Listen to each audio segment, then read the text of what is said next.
Two couples in Point Pleasant, West Virginia went for a drive at night. What they came across would shock them for the rest of their lives. So basically what happens, two couples are driving out, they eventually come across this creature, shone the lights on it. They see the creature is trying to free itself from a wire. Its wings got caught into a wire, and it looked like it was scared and wanted to get away from them. Once they had realized what they had saw, they then decide to report it to the police. They eventually go to the police, and then the police eventually, goes to investigate what took place there. Could this just be an hallucination? We definitely know it can't be an hallucination, because you can't have multiple people having the same hallucination as each other.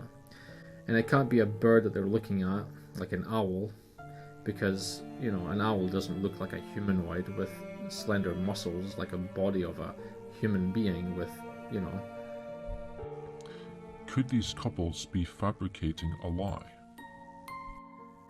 Now, when I think about it logically, people usually tell lies about things that sounds believable to most people. Not making up something like a monster kind of creature. If you're going to tell lies to the police, you'd be likely to tell them things that they would find easy to believe in, not something that sounds like fiction. Plus, they would be at risk of putting themselves in serious trouble for wasting police's time. And of course, women afterwards have to seek therapy for their experiences. Now, when we think about this, they're going to have to pay out money to a therapist, right? You're not going to pay out money to something that never happened. You just don't do that. It doesn't make any sense. And so again, of course, you've got to back them up. You've got hundreds of other witnesses that saw it as well. And then, of course, usually when, if somebody had made up a lie like that, you'd think that at least one of them would own up to it eventually, because they'd probably get sick and tired of being humiliated by the public, because they did get humiliated by the public. They were made fun of, for ages, but they still stuck to their stories. Could this be a well-organized hoax? And that hoax theory would be very difficult technically to pull that off. If it was a man in a suit, with fake wings. Because for starters, it chased their car at 100 miles an hour. So you would need special wires, and you would need a helicopter or a plane to fly your body over a car just to freak out some random people. Yes. We will now look to see if this Mothman has any similarities to demons in hell. Hamish has noticed quite a few characteristic similarities of Mothman and certain demons. Similarities between the Mothman and demons of hell. I do see some connections, some similarities between the two. Like one of them, for one of those characteristics, is that part humanoid, part, in this case, part bird. So it's not, some demons have been known to be part human and part bat, so be part mammal, but in this situation it's part humanoid and part bird, because it's got feathered type of wings, But there have been humanoid winged creatures being seen in the United States that are humanoid looking, with bat-like wings as well. So there has been some flying humanoids that people have seen, and sometimes they'll have glowing red eyes as well. One witness describes what the eyes of the Mothman looks like.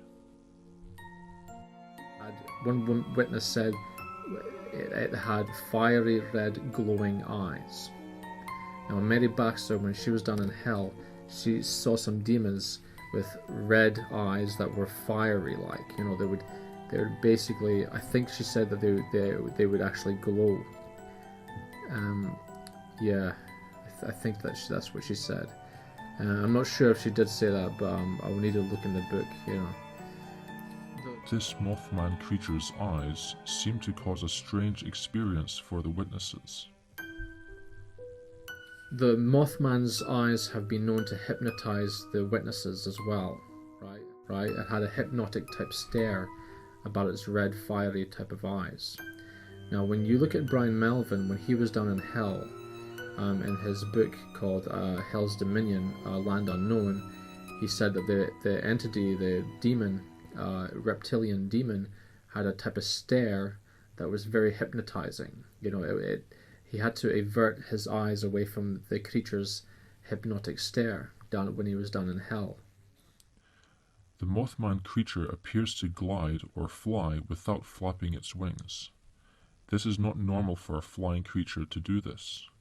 It appears to be something supernatural-like. Then, of course, Mothman moves very quickly in flight. You know, it can shoot up at incredible speeds. And, of course, we know that demons in hell, as Brian Melvin had witnessed, that the demons in hell move very quickly, very acrobatic, he said. He said they were very acrobatic. And then, of course... when a Mothman is near a dog, something very strange usually happens to the animal.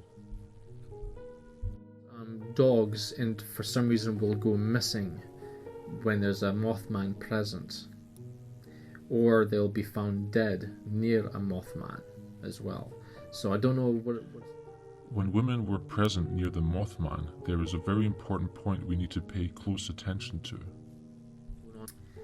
And another interesting point we need to think about is that usually when